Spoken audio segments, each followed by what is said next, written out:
আমি দেশবাসীর কাছে বলবো যে আমার বাবার মৃত্যুর জন্য আমার দায়ী। ও আমাকে ধর্ষণ করে সে ভিডিও ধারণ করে আমাকে ব্ল্যাকমেল করে আসছিল। আমি ভয়ে আমি কোনো কিছু বলতে পারি নাই। আমি আমি জনাব ভারপ্রাপ্ত ভারপ্রাপ্ত চেয়ারম্যান জনাব তারেক রহমান, তাকে আমি বলবো, আমি একজন সাধারণ মেয়ে হিসেবে আমি আপনার কাছে বিচার চাই। এর বিচার করেন।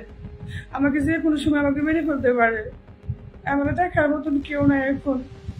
আমাকে আপনারা বাঁচান। ও আমাকে অনেকবার হুমকি টামকি দিচ্ছে, অনেক কিছু বলছে। এখন আমার জীবনের কোনো নিরাপত্তা নাই, যে কোনো সময় আমাকে কিছু করতে পারে।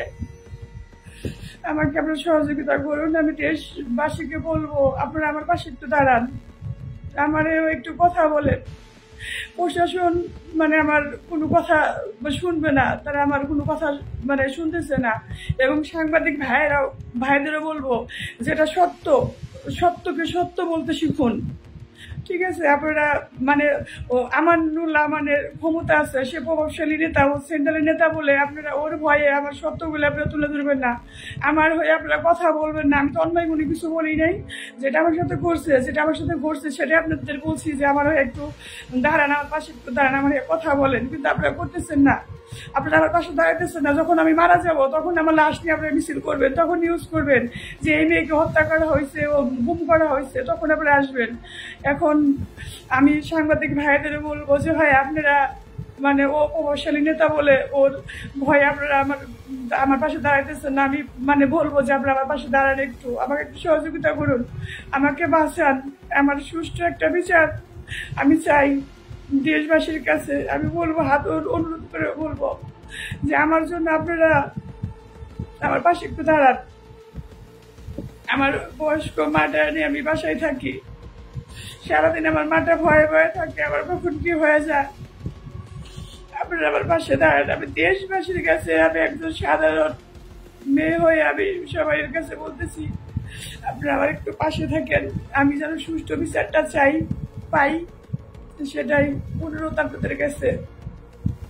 সাংবাদিক ভাইয়েরা, আপনাদের ওপরে সাধারণ জনগণ আস্থা রাখে যে আপনারা সত্যকে তুলে ধরেন, সেইভাবে আপনারা কাজ করুন। আপনারা আজকে আমার বড় নেতা, সেন্ট্রালের নেতা একটা ভালো জায়গায় আছে, প্রভাবশালী ক্ষমতাশালী দেখে ওর বিরুদ্ধে আপনারা প্রমাণ থাকা সত্ত্বেও কোনো কথা বলতেছেন না। আমি আপনাদের বলবো যে এমন কিছু করেন না। ঠিক আছে, একটা মেয়ের সাথে আপনারা অন্যায় করতেছেন। আমি আপনাদের বারবার বলছি যে আমাকে বাঁচান, আমার একটু কথা বলেন, আপনারা বলেন নাই। প্রশাসন আমার মামলাটা নেয় নাই, দল আমার সাথে নাই। আমার বাবা আজ এত বছর ধরে দল করছে, কতগুলা মামলা ছিল আমার বাবার নামে, কয়েকবার জেলে কাটছে, কিন্তু তার কোনো প্রতিদান আমি পাই নাই। আমি বাবার মুখে শুনছি যে রাজপথ কখনো বেমানি করে না, রাজপথ বেমানি করে না কোনো কর্মীর সাথে।